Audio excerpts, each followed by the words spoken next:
Hey, what's going on, guys? For today's video, we're going to be checking out something a little bit interesting. This is the old 1/44 scale HGUC 2-pack value set here of the Ground Gundam and Zaku 2 from the 8th MS Team series. And you'll notice, very unique just because of the fact that this has vertical box arts. This is the American version release of this model kit, and you'll be able to tell once we get around taking a look at the box here. So first of all, huge shout outs to a friend of the channel, Riley, for hooking us up with this kit to take a look at here today. Got a couple other kind of retro kits from the 90s that we're going to be taking a look at in some upcoming videos as well, so stay tuned for that. But for now, let's go ahead and check out the Gundam vs. Zaku 2 set. So yeah, the vertical style box is definitely different. If you guys have ever seen the Japanese version of this box, which is horizontal, it features the same artwork but just like a plain white background, and it's like just a horizontal style, like normal like that.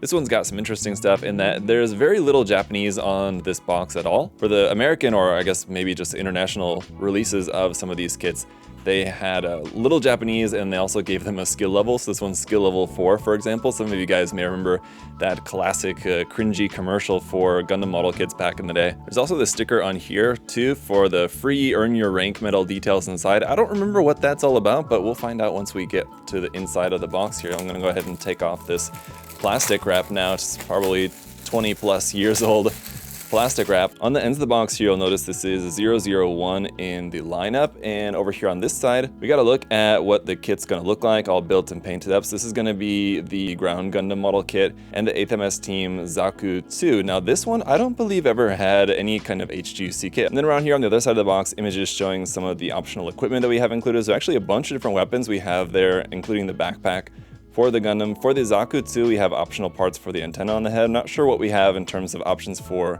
like the equipment for the Zaku. It might only just be the Zaku machine gun, but you can see we got a couple options for the Gundam's head too, whether you want to choose between the Vulcan pod or the long range communications pack. So that's pretty cool. Some more text over here, all in English. And with that, let's go ahead and open up this box and see what we got in here. Should be interesting. First off, here's this paper about the Mobile Suit Gundam Earn Your Rank promotion. If we open this up to the inside, you can see there's a little bit about the skill levels. So it'll tell us about the skill level 1, 2, 3, 4, 5. And interestingly, this kit is the skill level 5, which seems to be the most highest difficulty for some reason. Although I don't expect that this kit is necessarily a very difficult one, all things considered. But there's basically just like a survey card down here at the bottom asking for some information, asks where did you purchase this product, Toys R Us, Target, Internet, Walmart, Hobby Shop, KB Toys, Kmart, or other. So just kind of that gives you an idea of where these Gunpla kits were sold at the time. And then the next question here is to check your other hobbies and interests like skiing, snowboarding, reading, skateboarding, surfing, biking, etc. So kind of interesting the way that they were going about the promotion at the time. There's also questions like, is this your first Gundam purchase? Do you watch Gundam? Are you interested in receiving Gundam information? So pretty interesting stuff. And we've also got another little kind of what looks to be like a mini catalog here of some of the other kits that were out and available at the time. Again, available here in North America and maybe internationally, I suppose. But on this side, these are actually different action figures. So a lot of these older action figures and deluxe battleship play sets, stuff that you could get, games up there, card games, I guess. On the back side is some more of the model kits available. Skill level 1, skill level 2. It's mostly Gundam Wing stuff here that you can see. Skill level 4 and skill level 5, mostly Gundam Wing, Endless Waltz. You can see a little bit of like Stardust Memory stuff on there as well. So pretty interesting stuff. As for the rest of the contents here, looks like we got some stickers. We'll take a look at that in a moment, and it looks to be broken up and not necessarily separated by bag. These first 2 bags were the Gundam, second 2 bags mostly for the Zaku, but you can see there's a couple of parts there for the backpack of the Gundam in that bag as well, so not strictly all separated. And some pretty interesting stuff here is we have 2 sets of instructions, and I was curious about this, and it does seem to be the case that we have one set here, which is what would have come in the Japanese version. This is the full color version here. Everything is all in Japanese. You have the color guide down there at the bottom, some nice reference images there of the back side of the model kits. On the front side, obviously, are reference images for the front side of the kits. And on the inside, a bunch more information. But again, everything's all in Japanese, but here's tons of images and information here. Also some line art kind of about the lineage of the Zaku too there, which is pretty cool. You can see some more about the 8th MS team characters. And we've got our parts list and all the construction. All the construction, of course, is in Japanese, but as we all know, there's hardly any Japanese in the actual instructions. It's basically just letters and numbers, but that's what this other set is. It's basically the parts list and all of the construction just without any Japanese in it at all. So that's all this other set is, so it does just kind of seems kind of ridiculous to include a second set of instructions that doesn't have any Japanese in it when really there wasn't that much Japanese that's going to be in your way. But you have that English set. But back to the Japanese set, because if we go here to the middle page, we got some more really cool photos here of the kits. The Zaku over here, the Gundam over there, and a bunch more information and stills from the anime down there at the bottom. So really cool. And then again, it's back to the construction there of the Zaku. And then going to the final page here, there's some more about the Zaku too. So kind of the front inside page is about the Gundam, the back inside page here about the Zaku, and just kind of going over the equipment. It looks like we do have the Zaku bazooka included as well. Some nice detail inside. So everything is all really quite interesting. And then if we go take a look at that sticker sheet, as you can see here, we've got stickers for both kits on this one sticker sheet, some large numbers, some different caution markings on there, and then Xeon and EFSF logos on here for the different mobile suits, so pretty cool. But in here we are also going to have some foil stickers, and again it's just one small foil sticker sheet here for the two kits, so not bad there at all. And then getting into the runners here, we've got some polycaps, so it is going to be the same polycap runner, basically one for each kit. This is PC 110 there in gray, and our A runner here is going to be all the white pieces here for the Gundam, including our beam sabers and beam saber effect parts. So those are going to be toothpick style beam sabers, so you are going to have to paint those to make those color accurate. Unfortunately, you can see some of the option parts for the head on here. That looks really nice. Runner B here is going to be a 4-color runner with a bunch of gray parts there for the weaponry, hands, a couple of parts there for the body, and we've got some kind of a little bit darker blue, some red, and some yellow up there as well. And then third and final runner here for the Gundam is going to be in a little bit different shade of gray, mostly parts for a couple of joint parts there and for the backpack. And interestingly, we had 3 runners for the Gundam, we have 4 for the Zaku. So this is going to be runner A for the Zaku in our darker green color. You can see some really nice detail inside that part there for the chest. Runner B for the Zaku is going to be a bunch of parts here in a dark gray for some weapons parts, some parts for around on the body, backpack, joint parts, hand parts. Runner C is in a lighter gray and also a little bit softer plastic here for the tubing parts around on the Zaku too. And then lastly, runner D is going to be in our lighter shade of green for the rest of the parts here for the Zaku. And that's it for the runners. Let's go ahead and check out the kits. Alright guys, and here are the two kits all built up. Definitely feeling their age on these ones. And as you'll see, I did put some of the stickers on there too, just for the effect. It's been a while since I've built one of the HG 144 scale 8th MS team kits. The last one that I built, and the only one that I built other than these actually, is the Goof Custom. And yeah, they're definitely older and definitely feeling like, you know, pre-HGUC, as these are just, you know, kind of the standard. Like, HG was just kind of a way to separate these as being a little bit more articulated and a little bit more detailed than the kits before that of the 80s. But man, by today's standards, I mean, obviously they're not anything close to what we would expect even from an HG kit at this point. But that said, I mean, there's still some nice detail on there. Some the proportions are not too bad, and some nice option parts that we have included. So overall, a decent package of stuff that definitely gives you plenty to work with. So let's go ahead and check out all of our different accessories for the two units here. So let's first start off with our hand options. So you have these holding hands here for the left and the right side. Those are going to be useful for our beam sabers, which we do have 2 of. Really kind of only need 1, I feel like. Even though the Gundam does have 2, I believe. I think we only ever saw using 1 at a time in this series. But anyway, we do have 2. You will have to mask that off. Pretty easy to mask and paint these stick beam sabers if you want to have those in an actual like pink color. And then for other hand options, we have 3 trigger finger hands, and it's basically 1 for each weapon. So you can essentially attach the hands onto each of our different weapons that you're going to hold in them, and that's just kind of an easy way just to make sure that those kind of each have their own job anyway. So here's the machine gun. This part does fold back like that. The secondary handle here on the side does not actually fold out. It's just a molded detail there, unfortunately. And this part, as you can see, just kind of popping off there kind of easily. And one thing that's obviously going to be the case with these kits, both the main kits themselves, I'll talk a little bit more about in a moment, and just here with the accessories, of course, we are going to have some seam lines here, and you can even see the barrel The seam line there is kind of bowed out a little bit, so you're definitely going to want to put some glue on the seams on these. Next up, we've got the beam rifle here, and again, the same thing. We've got a seam line there, no sticker for the camera or anything, and it's just all molded in one color. The secondary handle does not move. Again, it's just molded in there, so can't really do anything with that. The kit doesn't really have the articulation to be able to do a two-handed grip on any of these weapons anyway, so it's not really any great loss there. And then we've got the longer 180mm cannon here, a favorite of mine. Really love this weapon, and again, we've got some bowing of these parts here. The barrel part 2 is actually like really far bowed out, but once that's like pressed together, it's kind of staying together here. But you can see that seam line is going to be pretty rugged there to get that clamped back into place. But again, some nice detail on here for sure, and it's all molded in one color, but that is pretty nice. Moving on then, of course, we've got the shield here. This does have a moving piece on the end of that, so you can have this kind of rotated around or something if you wanted to, but the way that this fits onto the side of the arm here, I think it's best to just kind of leave that there connected onto that hard point on the side of the arm. You'll notice there is not one on this side, so it is only going to work only on the left side there. And then we do not have any way to make this stand up, like the kind of tripod leg for making this stand up to rest the 180mm cannon on the top of that, sort of as is common with other versions of this kit and as we see in anime, I guess. But unfortunately, we can't do that with this guy. And then next up, we've got the fridge backpack here. This does open up, and I'm not sure if we could fit any of these other weapons or accessories in here. Even without the hand on there, I don't think that the machine gun would fit. The weapons are not made to be disassembled in any way to be able to fit into here, so it doesn't seem like anything that we have would actually fit into this, so it's just kind of for show.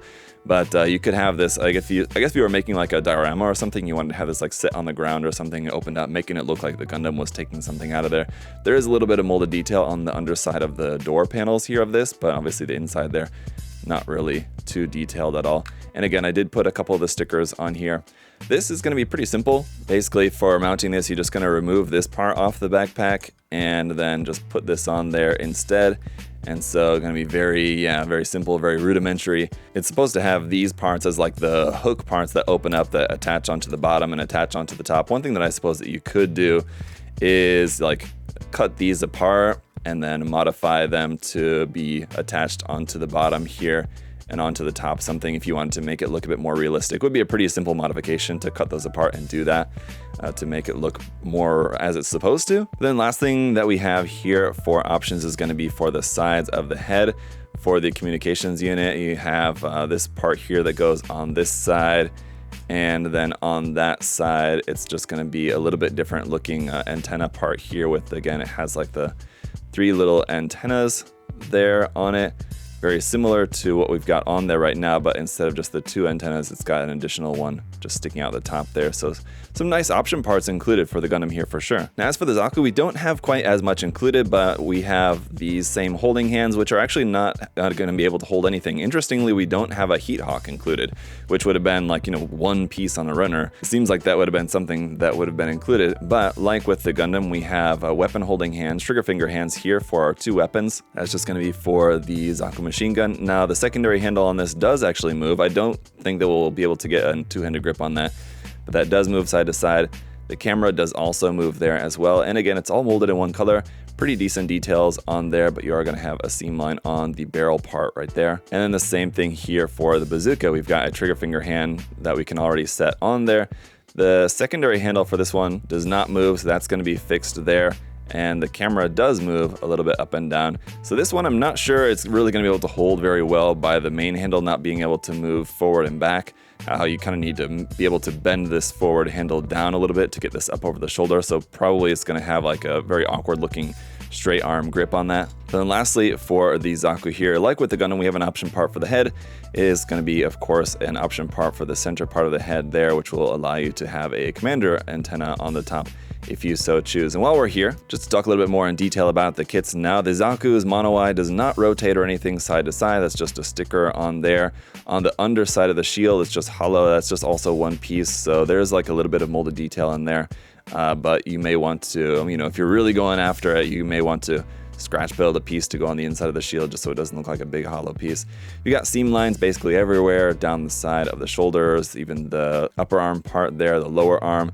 This elbow piece is a big black sticker that fits over the top of that. Here on the front skirts, we have stickers here and here. Oh, one really interesting aspect of this here. If you pop off that chest plate, you have some really nice molded detail on the inside of like a cockpit seat, and then just like some mechanical detail in there. It's a pretty cool little aspect that, again, if you wanted to get creative with it, you could just very easily modify this cockpit part to this hatch part just to make it look like it's open or something like that. You'd have to like glue it in place, maybe do a little bit of scratch building to just make that look a little bit nicer, but it's definitely a cool molded detail to have in there. It's like, just for the color accuracy, this black part had to have been a separate piece, so if they had just this empty space, they could have just left it empty, but instead they opted to actually mold some detail into that, which is a cool little kind of Easter egg, sort of, I guess, just added detail there. And yeah, on the point of articulation here, most of the articulations, they're going to be very basic. You'll have rotation there, bending at the knees and elbows. It's going to be about 90 degrees or less. The main trouble with the articulation on these kits is going to be the hip connection. It's just a ball and socket joint, which is not going to allow hardly any rotation